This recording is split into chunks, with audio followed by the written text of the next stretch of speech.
Okay, let's get started. Welcome, everybody. We're here again.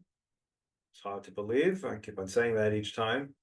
I put a non-cloudy picture up this time of Tel Aviv, although it's an older picture. So as I noticed, the quality isn't as good as that cloudy picture, which was taken with a later iPhone. But say la vie.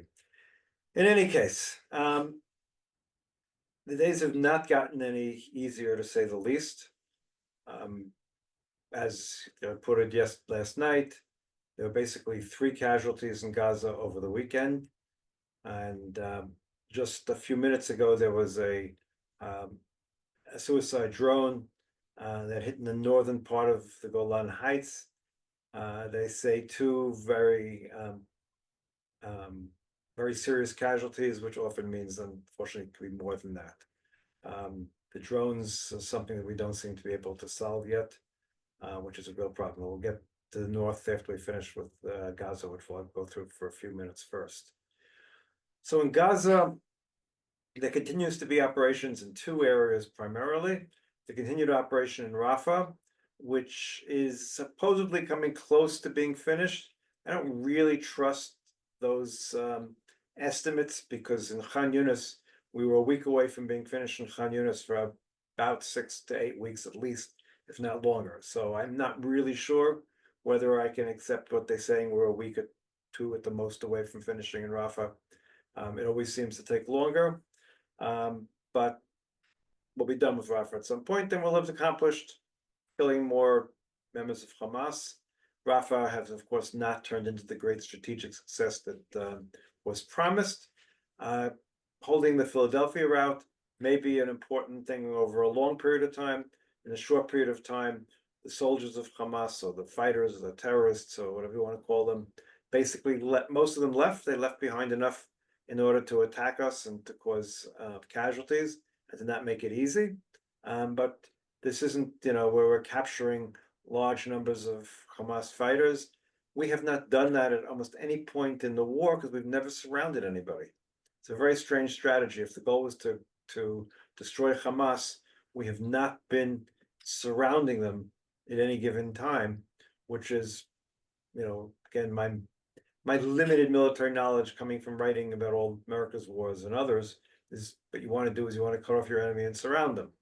But we have not done that basically in any of the battles we've fought in Gaza at all. At least if I can turn that off, I'm not sure I can. So that's a problem, like everything else.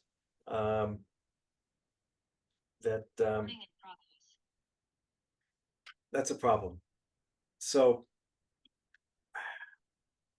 it's not quite clear how much longer it's going to take. Sajaria, which we've been fighting, which is more or less in not the far north, but the northern third of Gaza towards the Israeli border, is one of the areas that we captured early in the war. We destroyed a lot of the buildings, a lot of places above ground. They all came back underground. They went into the schools. Anyway, we've been fighting there for 3 days. The fighting has been pretty difficult. We lost 3 soldiers there, and today another soldier was very seriously wounded. So that has been ongoing in terms of Gaza. What's going to be the day after? Well, Gallant was in the States, and at least according to David Ignatius, and I'll link to that article tonight, he left behind a plan that basically calls for breaking up Gaza into 24 districts and slowly turning over district to district to a joint Egyptian, UAE, Moroccan force that would be overall under the command of the Americans, not physically there, and that would eventually be turned over to the Palestinians. He won't say the word authority because that way Netanyahu won't say he's against it, at least at the moment, but that's what it basically implies. Is it realistic? If the Egyptians, the Moroccans, and the UAE have agreed to send forces, then something could happen. I'm very, very reluctant to believe they have, based on all the previous statements that they've made. Also, I don't know if they want to have their troops killed. Now, will Hamas fire on them? I don't know. So it's a big question. Hamas is not going to want anyone else controlling Gaza, and we will not have destroyed enough of Hamas, I don't think, to allow that to happen. The problem is, despite the fact that we can cut off areas and break the Gaza Strip into 24 separate zones and say zone by zone is clear of Hamas, until we know all of the underground tunnels, and I found all the underground tunnels, then we really can't totally control the movement of Hamas in Gaza. And since we don't know where our hostages are, and it was an interesting piece I listened to that we never knew where Gilad Shalit was being held. And Gilad Shalit was held by Hamas for 5 years. And even after Gilad Shalit came back, from the best of my understanding, we were not able to figure out exactly where he was held. So our level of knowing what's going on in Gaza remains much more limited than it should be. It's more than it was. Obviously, we captured a lot of Hamas documents, and those have given us insights much more so into what was done and where tunnels are. But I don't think Hamas ever made a map of their tunnels for the reasons that are obvious, that they didn't want it to fall into Israeli hands. So it's unclear, to be quite honest with you. We're going to be at 9 months. After 9 months, we had great tactical victories, but it's hard to say we've had a strategic victory over Hamas at this point. And keep in mind, the biggest problem of all is they still have our hostages. 120 are living and dead, and the amount of living is probably down to about 50% of those. And every day that goes by is another day.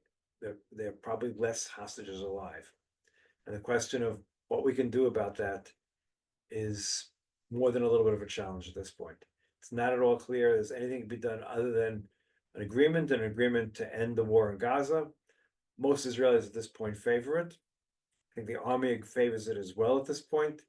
The political parts of this government, of course, can't say that, because to say that is to admit the fact that we didn't get total victory.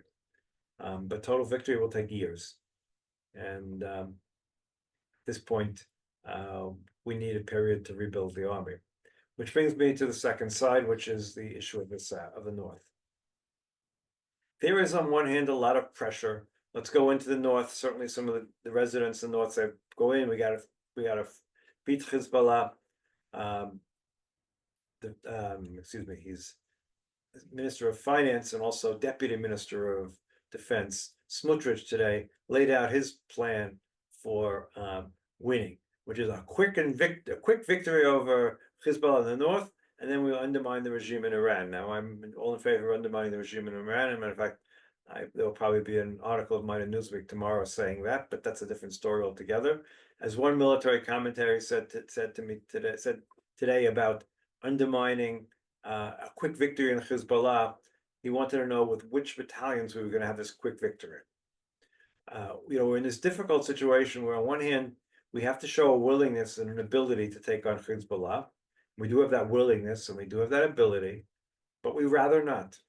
The reality is we have troops that have been fighting now for 9 months almost. Our armies are not designed to do that. Our standing army, the soldiers that are regular army soldiers who, draftees who drafted a year ago and have been fighting in Gaza now for almost a year, we don't do that to our soldiers. Our soldiers don't fight for that period of time that long.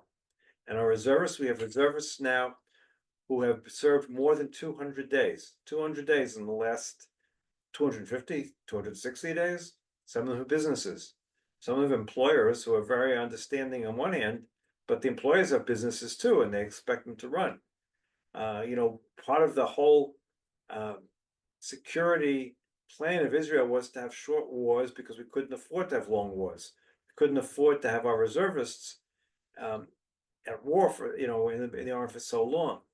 The end of the Yom Kippur War, Yom Kippur War was in October.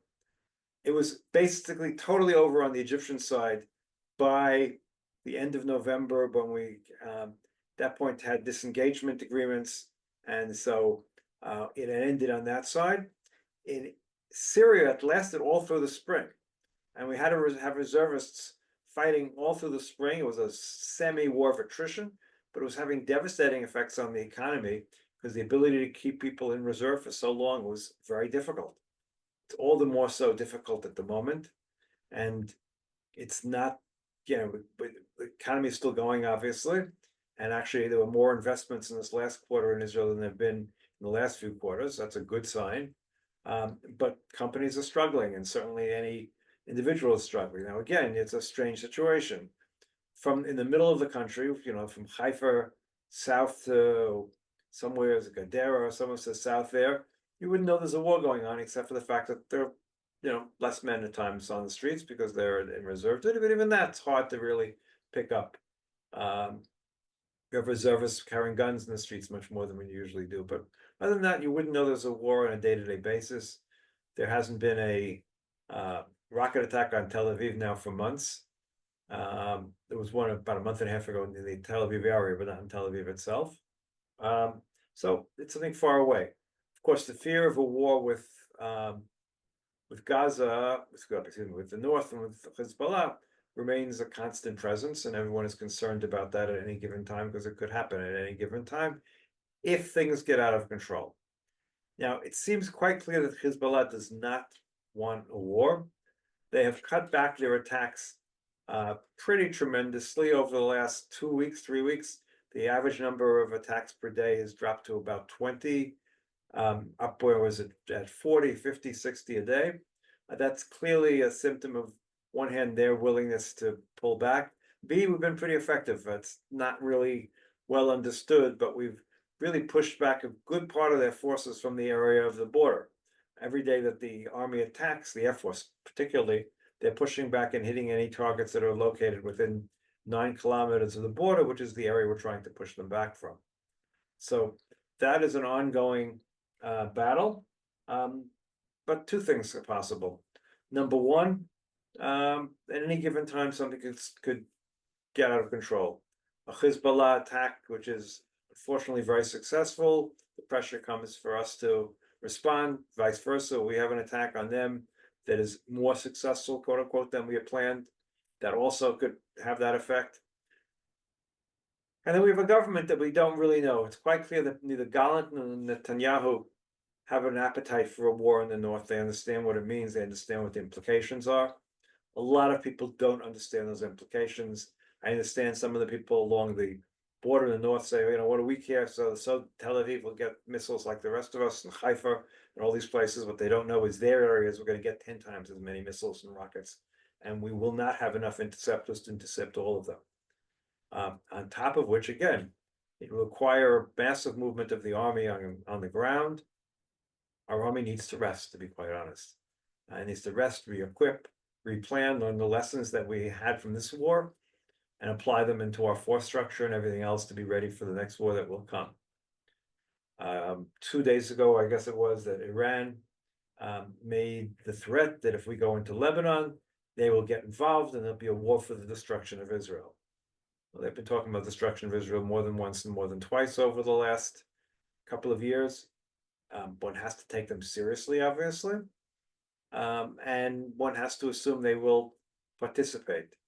But how effective they'll be, they do not want a war minimally until they have atomic weapons. It makes no sense for them strategically to get involved in a war before they have atomic weapons as a balancing act. We don't want to have a war until we have certain new weapons that are in the pipeline that they go online. So we're both sort of, we both want to put this off. We both are relying on technology which we don't quite yet have or haven't quite deployed.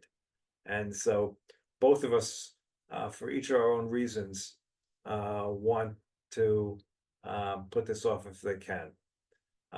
So that's where it stands with Iran. The West Bank has been hardly quiet. Today, we had an attack on an apartment in Tulkarm. And Tulkarm, by the way, if you look at your map, is very close to the what was the green line, the border where Israel is right near the wall, excuse me.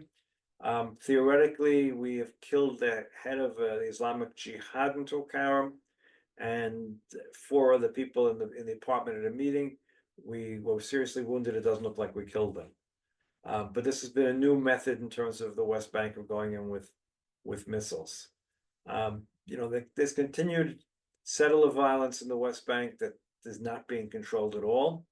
And that, of course, creates its own set of problems, making life more difficult for the army and for the police and for everybody else. So, politically, let's turn to the political situation. Lot of questions at this point. As you all know, the Supreme Court made its decision vis-a-vis the draft law, well, basically not the draft law, but the fact there is no draft law, and therefore the army has been ordered to start drafting the ultra-Orthodox, 3,000 between now and the end of the year. The government initially, the Netanyahu government, was hoping to bring in some sort of a legislation that would exempt the ultra-Orthodox and provide some sort of framework, and they can go back to the Supreme Court and say, see, here's a law. Now you want to discuss whether the law is constitutional. That's a different question, but in the meantime, there's a law. They're not going to get a law, it looks like. Knesset, the members of the Likud who oppose this are too many, let's put it that way. They will not get it out of the committee that Yuli Edelstein, a Likud member, is the chairman of, the Knesset Defense and Foreign Affairs Committee. They will not come out with a law that will not provide at least the 3,000 soldiers from the ultra-Orthodox. The ultra-Orthodox will not accept a law of that kind. So the big question is, will they stay or will they go? They don't want to go because they're not going to get a better government if they leave this government. All indications now, the latest polls that came out on Friday showed the current coalition with only 47 seats. Keep in mind they have 64 seats in the current Knesset. So obviously it's not a good, not a good outlook for the current government and for the ultra-Orthodox. However, the rabbis have sort of made clear that if they start actually drafting some of the ultra-Orthodox, they can't stay in a government that's actually drafting the ultra-Orthodox. So they may make the non-rational move to pull out of the government, even though it's rationally not in their interests. And I suspect that's very possible. I won't say likely. It's hard to know what's likely at this point at all. Likelihood of anything, again, the members of this government on one hand are holding on for dear life for the reasons I just said. They do not want to go to elections. On the other hand, the overwhelming majority of the country wants to go to elections because this government says we were rightly elected. Well, they were rightly elected before all the things that took place. This is a parliamentary democracy, not a presidential system. In parliamentary democracies, when the governments make big mistakes, they fall. That's the reality. So we'll have to see. There's an attempt next Monday, next Sunday, the 7th of July, for a national strike. That's going to be of course, the 9th month anniversary of the beginning of the war, of the attacks on the Gaza communities. And of course, 9 months when the hostages have not been released. There was talk over the weekend of a changed American plan, that they changed some of the wording. And the hope was, with changing the wording combined with pressure being put on Qatar to put on Hamas, they might agree to the terms of the agreement. Prime Minister Netanyahu today once again reiterated the fact that Israel is committed to the plan. And so, is there a chance Hamas will go along? It's a chance. I'm not really sure I see what their advantage is at this point. Their advantage is holding on to our hostages as long as they can, because they're good bargaining chips for whatever they want in the future. I don't know. It's very hard to walk through Hostage Square. I almost do it every morning because it's part of, I take my dog on a walk every day, and I look and I see and I think, and I don't know what to think anymore. It's very difficult. It's very, to be so helpless as a country when these people are so close by, relatively speaking. I mean, we can't get to them. To say it's frustrating is, this understatement of the century. So I don't know what we can do to to bring it further along. We'll have to see. I'll make one comment on American domestic politics as it applies to Israel.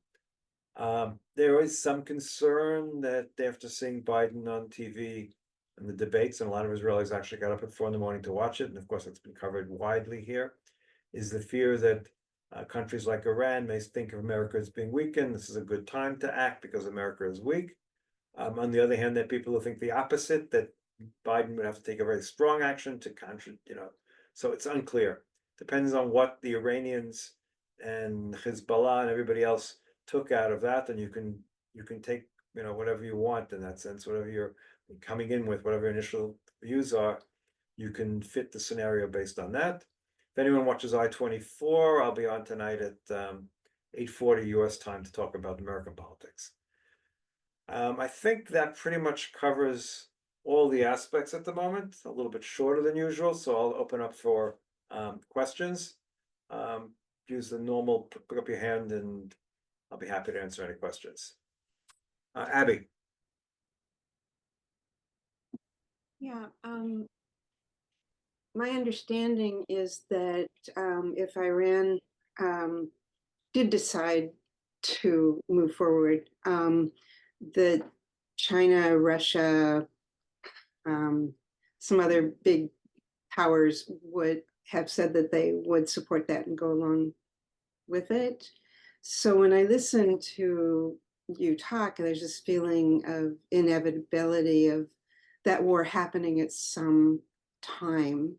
And I get really worried. I get really frightened. I get really frightened for Israel. I get worried about a world war. So yeah, that's my question. It's very worrying. I think there is a real issue that at some point it might happen. Like I said, I have what should coming out tomorrow in Newsweek, an article where I basically think that we all need to change what we call change our thinking, and start looking not so much Israel but also Israel on how we can affect regime change in Iran. Keep in mind they had elections and no one showed up basically because the whole people are against this current government. So the only way to change things in the Middle East, in my opinion, is to change the regime in Iran, because the Iranian people aren't our enemies. We have no we have no border disputes with them. We have no issue. We just have an obsession amongst the Ayatollahs against us. And so the only way to change that is by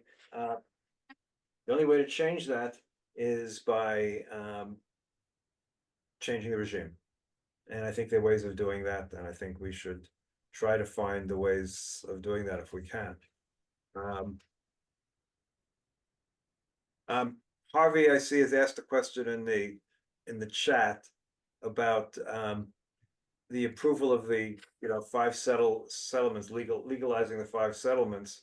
It was a bad move. It was basically Smotrich blackmailing the government because he held on to the money for the Palestinian Authority and wouldn't release the money unless they agreed to do that. No one's going to say, I'm not going to defend anything that Smotrich does, and I won't defend the issue, of legalizing illegal settlements. It's not a good thing. I think in the overall scheme of things, it's not one of our biggest problems right now, to be honest. Ian. Mark, thank you once again for taking the time to spend with us and give your opinion and views. I'm going to take something which is really the longer view, that Israel has spent really 100 years between wars and timeouts between wars, where the shorter, obviously, the wars can be kept and the longer the timeouts, the more that Israel has been able to thrive, remarkably so in the timeouts. Do you see that continuing, getting to a period when there's a timeout? That's question number one. Question number two, a number of players in the world, depending on geopolitics, have taken advantage or interfered really with the Palestinian-Israeli war that's been going on for a long, long time, and supported them in different ways. The latest player doing so is quite obviously Iran. Do you think that even if Iran would be out of the picture, somebody else would step in, or that would still continue, or without an external party supporting them, the Palestinians would have to come to some settlement? So that's question number two.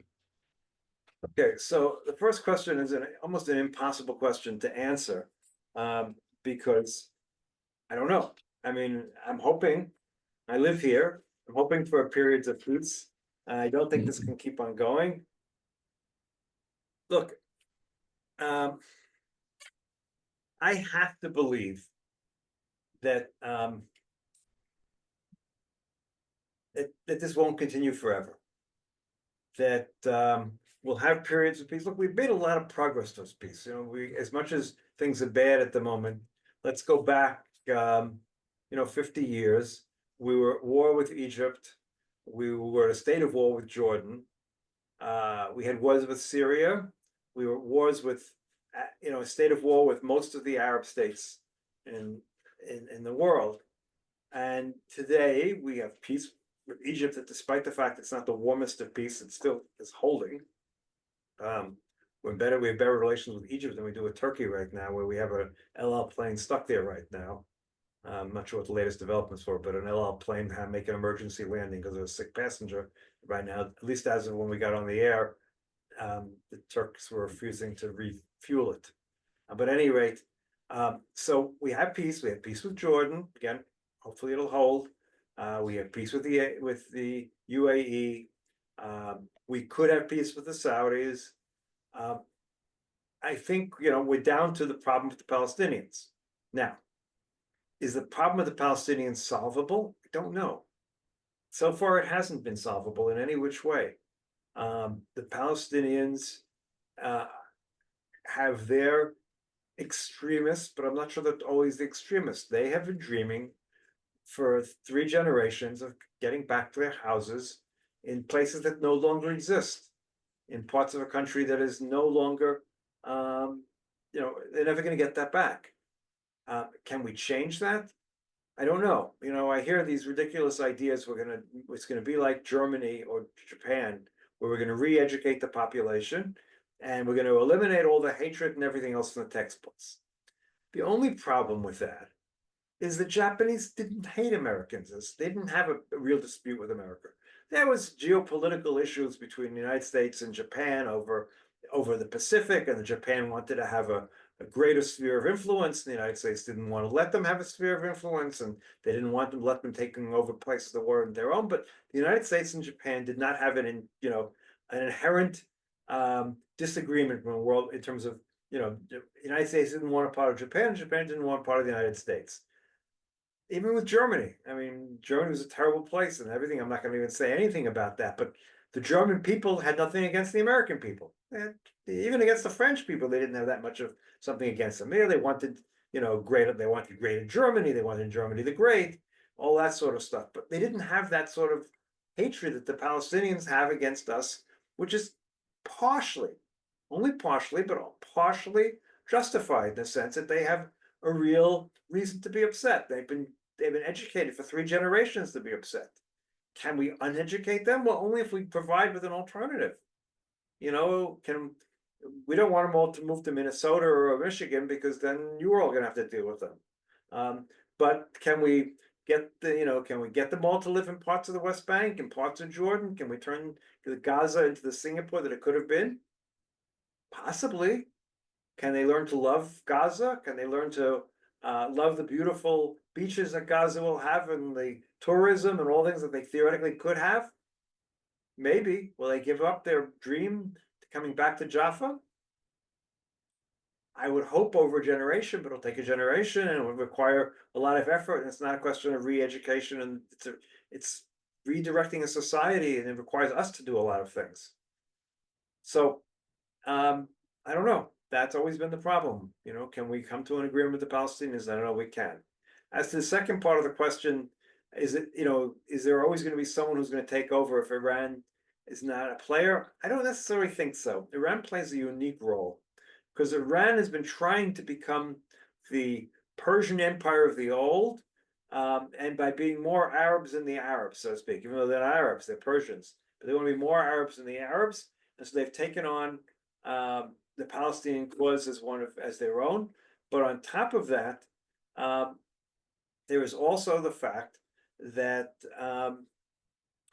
they don't like us to begin with. In other words, the Iranian mullahs came to power hating us. Now, it could have been because we had a good relationship with the Shah. It could have been for theological reasons, and I don't know enough to be able to separate the two out. But they inherently hated us. So, I think there isn't anyone who would take their place, at least at this point. But who knows what the geography could change.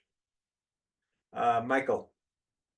Hi, Mark. Thank you. I think the occupation, I understand the West Bank situation to some extent in terms of a military security aspect. But I think what harms Israel a lot internationally is are the settlements. And my question is, how much support do these settlements have? I know the right wing, wants settlements, but in terms of the general population, how much support do these settlements have in Israel? Okay, it depends on what you define as support. How many people are in favor of more settlements? Probably 20-25% of the population, something in that area. What percentage of the people are willing to remove the settlements? I think there's a majority that would do it if and only if it would bring true peace. In other words, removing the settlements will bring us very close to or bring us to a civil war in this country. And I think the only scenario where I see people willing to go that far is if they actually believe removing the settlements would bring about a true peace. That's going to take a long time to convince Israelis we can come to true peace. Let's put it that way. The problem right now is this disconnect in the world that all these people, because of the Gaza war, suddenly the Palestinians have become an issue, and two-state solution is the only solution. Well, you know what? Two-state solution is probably the only eventual solution, but almost nobody in Israel, including most of the left, is ready for a Palestinian state now. Give it a couple of years, if things improve, if we don't have any terrorism for a while, then we can move in that direction possibly. But right now, the Israelis are still traumatized. And yeah, but I think the perception is more and more land grab, stealing Palestinian land, et cetera, et cetera. So, you often talk about the PR position of Israel. And I have to say, in terms of PR, it just doesn't look good. I mean, and also from a security standpoint, the number of soldiers required to defend these outposts, these settlements in the middle of nowhere or the middle of Palestinian, it just seems not in Israel's interest. I don't disagree the slightest bit. I mean, I would be against everything but Gush Etzion, probably, and one or two other exceptions. But politics have brought these about, and it's going to be very hard to remove them. I mean, Sharon was able to remove a lot of settlements. I don't see anyone else being able to do that any time soon. And yes, there was security drain, and the right wing talks about the only way to hold the land is with settlements, and no one is contradicting them and saying what the cost in terms of soldiers to defend these settlements. It makes no sense at all. Yes, if they were in big blocks, it might work. Big blocks, we can defend the big blocks. That was the idea. All the peace plans we talk about basically call for settlement blocks, and if the Palestinians insist on 1-for-1, we can give them some land and they give us somewhere else to compensate for that. I don't disagree, but the politics aren't there at the moment. That's the reality. Even if this government is gone, the next government is likely to have Bennett and Saar and a bunch of other people who are liberal right-wingers. And liberal right-wingers meaning they don't believe in all the things that this government wants to do in terms of religion, in terms of civil rights, in terms of all those things because they're liberal, but they also believe we have to hold on to the West Bank. So just to final question, say there was a new government with Bennett, etc. Can you envision at least a freeze or stop to new settlements? I can see that happening in return for something. In other words, I can see a deal with Saudi Arabia that says, okay, we'll make diplomatic deals with Israel in return for you saying that the long-term plan is to have us, a Palestinian state. We can all say long-term plans. Even the right wingers are pragmatic enough to understand that that's okay, and a settlement freeze. No one other than the settlers themselves are against a settlement freeze. It's not at all clear, by the way, with the exception of the ultra-Orthodox that are moving into some of these settlements that are right by the Green Line, that are basically cities. The overall numbers seem to be negative. More people are leaving the settlements than are coming into the settlements. You have a situation where the generation of the original settlers, which are my generation, let's say, and a little bit older, are moving out because medical care, all these sort of things, the settlements are not really good places for that. Not to mention, as you see in the States, people like moving into the city when they get to a certain age, as opposed to living in the suburbs. The settlements are like exurbs. They're not even suburbs of all things that American suburbs have. So we're seeing a lot of people leaving the settlements, moving back to the cities for that reason. So the only reason people move to the settlements these days is because it's cheap. And that's a good reason too, obviously. You want a house that's really cheap. There's no place in Israel you can get it. Well, you can probably get it along the northern border right now for cheap, but we'll leave that part aside. Thank you, Mark. Okay, anyone else? Is it still Michael, or is it different? Well, let me get my end down there. All right. Okay, I think that may be me. okay, go ahead, Michael.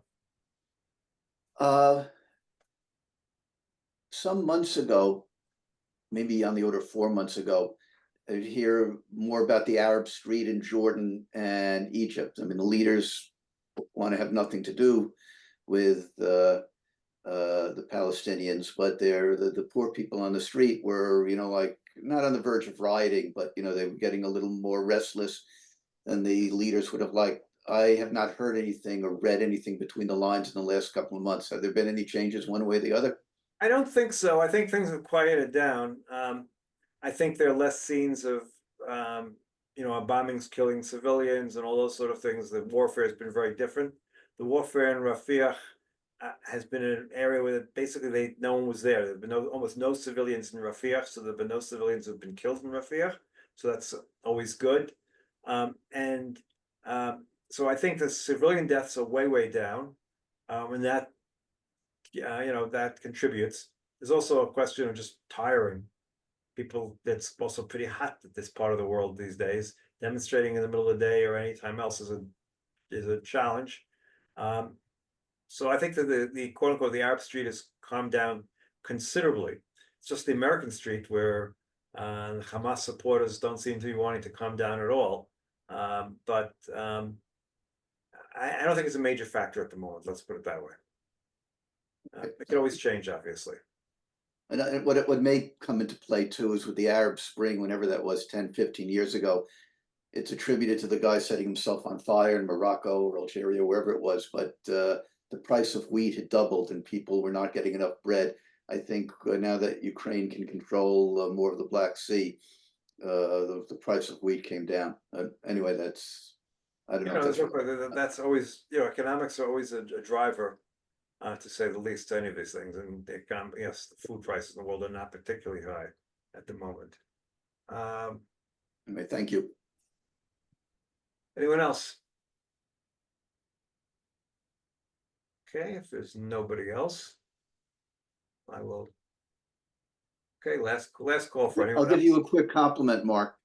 At the start of the last presidential election, you could not say that Biden was too old enough times. I think time has proven you correct. Yeah, I'm afraid so. I'm afraid I said before this cycle, before the debate, I said I want one of two things: either for him to do terribly or do excellently. Excellently will dispel the rumors we all had heard but tried to deny, and terribly I would hope was enough time for him to get out. I hope it's enough time for him to get out. And the circles, my Twitter circles, etc. I'm still involved with American political circles to some extent. The Democratic I think most people are, some are still standing behind it, but I think the majority at this point are gonna push hard. I just hope, it's very hard. It's very hard, as anyone knows, tell a parent they can't drive anymore or anything else. It's a very difficult thing to do, to tell somebody that he can't be president anymore. I just hope he has enough self-awareness. That's all I can hope for. And it's gonna be an interesting time, let's put it that way, if it happens in the Democratic Party to come up with a nominee. But all polls show that a generic Democrat beats Trump. Only Biden doesn't beat Trump at the moment, so we'll see what happens. Anything can happen. We don't live in boring times, as they say, both here and there. And right now, the French elections are taking place as we are sitting here. Just now, I got a notification that the turnout is 20% higher than it was the last elections, which were 2 years ago. 20% is a big figure for the elections to be higher. That's as of, I guess it's as of 5 o'clock Paris time. So who knows what's going to happen? There's a really good chance we're going to find out that Le Pen has gained control of the French Parliament. Very strange world. Most of the Jews are voting for Le Pen, from what I can tell at this point. So we have a very, very strange world at this point. Okay, if there's no other questions, we'll bring this to a close. Give me enough time to get a better shave before I go to I-24. So have a good 2 weeks, everybody. We'll meet again in 2 weeks, I'm afraid. I don't know what,